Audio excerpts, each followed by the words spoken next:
Değerli həmvətənlər, bir video ile karşılaştım. Hacı Şahinin mezarı önünde insanlar namaz kılır.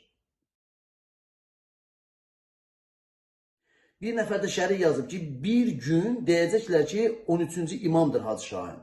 Yəni bu qədər şirdiləsi məncə heç bir şey yoxdur. Bilirsiniz nəyə görə? Əgər Hacı Şahini bu qədər çox istəyirsinizsə, ay 15 min nəfər onun cənazəsində iştirak edənlər, niyə Hacı Şahinin ölümünü, öldürüldüyünü bilə-bilə heç biriniz onun haqqını tələb, miting edib, aksiya edib haqqını tələb eləmədiniz? Hacı Şahin məsələsi Allah'ın bir kəlamı var, onu demişdi ki, buyurduğu bir şey var.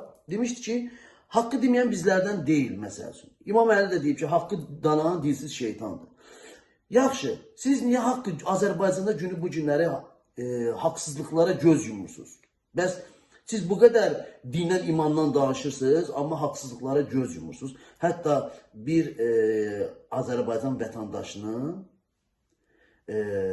mezarını ziyarətgaha çevirirsiniz. Niyə? Yəni bu nə dərəcədə doğrudur? Məncə düzgün bir şey deyil. Çünki düzdür, gözəl insan ola bilər, mədəni insan ola bilər. Amma ki, bu qədər də ya abardılıb şişiriləsi bir şey yoxdur. Bilirsiniz nəyə görə mən deyirəm? Çünki siz Hacı Şahini çox istəsəydiniz, onun haqqını tələb eləyərdiniz. Demək ki, siz nəysə xatirinə bunları eləyirsiniz. Yəni mən bunu şov xatirini adlandıram. Çünki belə çox istəyərsizsə bilirsiniz ki, 100% bu insan öldürülüb. Əliyevlər tərəfindən öldürülüb və Allah şükür tərəfindən öldürülüb. Amma heç bir insan 15 min nəfərdən bir nəfərdə çıxıb bu insanın haqqını tələb eləmir. Niyə haqqını tələb eləmirsiniz? Məsələn, Azərbaycanda haqsızlıqlar var, onları da tələb eləmirsiniz. Bir vurğuladığım kimi. Niyə çıxıb? Bəs sizin dininiz, imanınız, Allah'a inancınız harda qaldı? Siz axı Allah'a inancınız daha üstündür, namazlar qılırsınız. Bilmirəm, kasıbların əlindən tutursa yoxsa yox. Məncə kasıbların əlindən tutan olsaydı, bəlkə də var.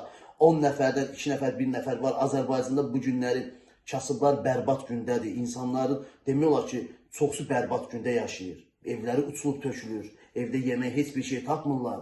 Amma dinə qalanda deyirsə, o mütləqdir namaz qılmaq. Namaz qılmaq mütləq deyil.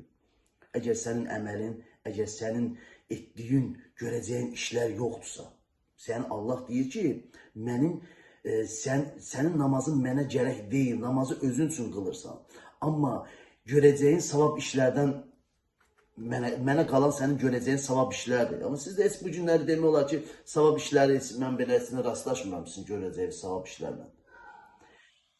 Nə bilim, Allah hidayət etsin hamımıza. Bir gün siz də çıxarsınız, haqqınızı tələb eləyərsiniz. O da çətin bir şeydir. Heç kimi görmürəm mən haqqını çıxıb tələb eləsin. Qorxaq kimi qaçıb gizlənmirsiniz. Haçana kimi belə qaçıb gizlənəcəksiniz. Amma danışanda da kişilikdən danışırsınız. Haqqını danan ümumiyyətlə kişi deyil, mən belə deyirəm. Haqqını dananlar, mən buna deyirəm ki, kişi deyil. Kim haqsızlıqlara göz yumursa, mən bunlara kişi gözü ilə baxmıram. Yəni, hamı çıxıb bir nəfər kimi haqqını tələb eləməlidir. Allah cəm ölənlərdə rəhmət eləsin.